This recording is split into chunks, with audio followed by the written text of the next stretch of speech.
అతను ఇన్ఫ్లుయెన్సర్ రావణ్ కేసులో అసలు ఒక యూట్యూబర్ మీద, ఒక జర్నలిస్ట్ మీద, యూట్యూబర్ మీద ఇలాంటి సెక్షన్ ఎలా పెట్టారు, పదే పదే అరెస్ట్ చేసి ఇలా ఎందుకు వెంటబడుతున్నారు అని నేను కూడా ఆలోచించా అంటూ ఒక జగనోద్ధరణమూర్తి మాట్లాడుతూ, గతంలో అతను ఒక మావోయిస్టు మరణించినప్పుడు అతను ఏదో మద్దతుగా మాట్లాడాడట అంటూ చెప్పాడు.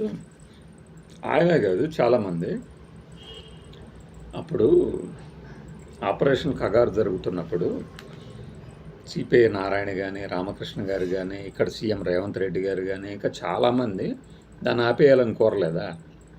మరి వాళ్ళందరి మీద కూడా ఇదే సెక్షన్ పెడతారా? డౌట్ వచ్చింది.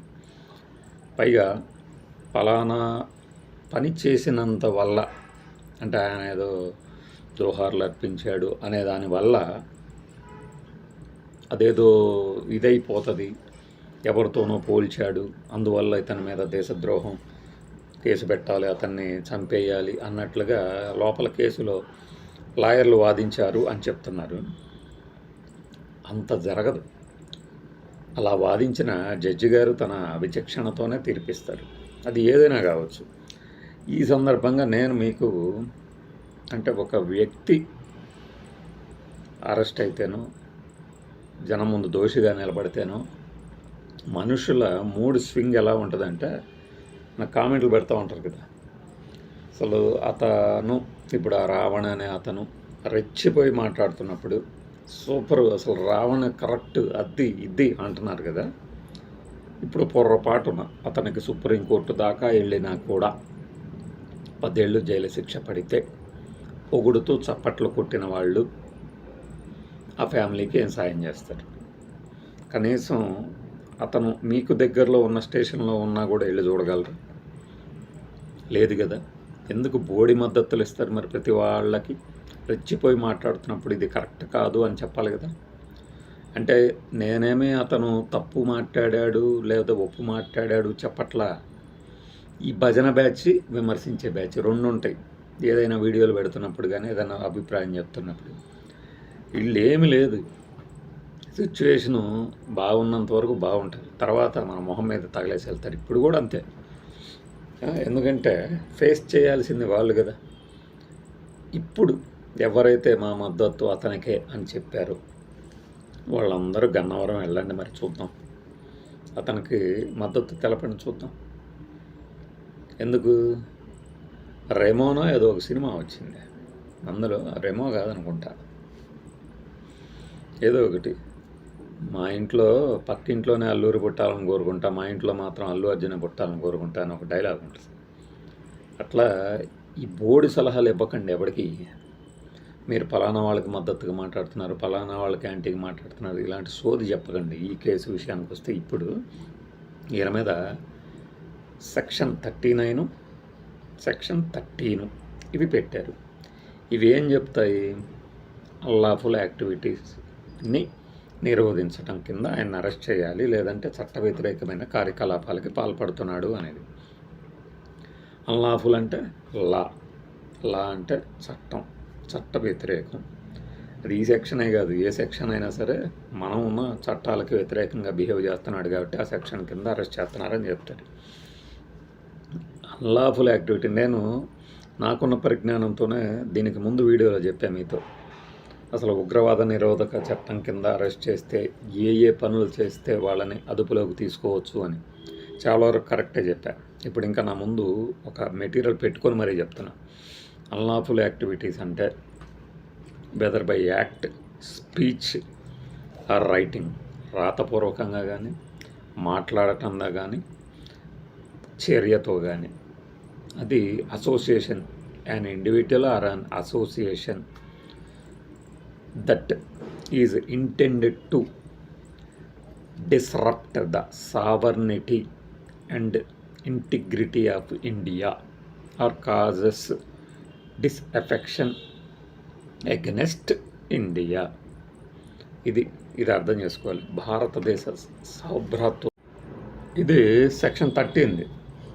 డెఫినేషన్ ఏంటంటే, an unlawful activity is any action taken by an individual or association, whether by act, speech, or writing, that is intended to disrupt the sovereignty and integrity of India or causes disaffection against India, భారతదేశానికి వ్యతిరేకంగా భావజాలాన్ని ప్రేమని తగ్గించినా సరే. But one anyone who takes part in, commits, advocates, abets, advises or incites an unlawful activity faces imprisonments up to 7 years plus fine. Section 13 ఇది.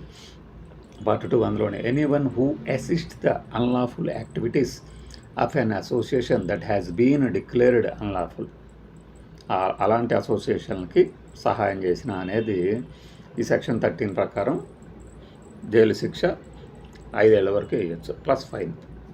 ఇది section 13కి సంబంధించి. Section 39 ఏం చెప్తుంది?